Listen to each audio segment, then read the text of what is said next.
Parents often wonder if their kid's imaginary friend is normal childhood behavior or a symptom of something else.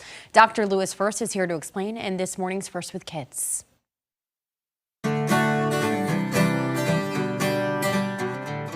Parents of toddlers and preschoolers often ask me if it's all right for their child to be speaking to an imaginary friend. Well, I don't usually answer that question until Dr. Checkup, my imaginary pediatrician friend, gives me the advice I need to answer their questions. Fortunately, he has, so I've got some responses. Imaginary friends are a normal part of a child's development, rearing up when a child is 2.5 to 3 years of age and hanging around until age 6.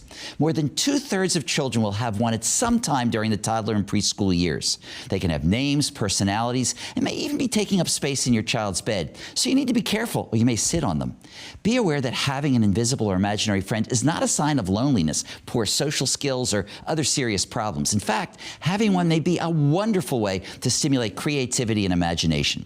They can help kids figure out the difference between right and wrong when they're not quite ready to assume complete responsibility for their actions. They can also give insight into what your child is feeling, such as if they comfort their invisible friend who is about to get a shot before they themselves go to the doctor.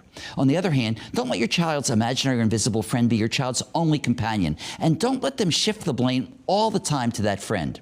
So what do I recommend if your child develops or has an imaginary friend? My best advice is to let them have one without much interference so as to cultivate their imagination. Let your child take the lead and play along if asked to do so, similar to playing other pretend games with your children. The good news is that imaginary friends will go away as your child gets a better handle on what is fantasy and what is reality. In addition, by giving your child adequate attention each day and stimulating their creativity through games and art and play with other kids, well, they'll find they don't have to resort to imaginary friends to use their imagination. When should you worry about an imaginary friend? If your child won't play with anyone else or seems very withdrawn from interacting with other real people, then talk to your child's healthcare professional because counseling may be needed, but this is very rare. Hopefully, you'll find tips like these to be more helpful than you can imagine when it comes to dealing with your child's and maybe even your own imaginary friends.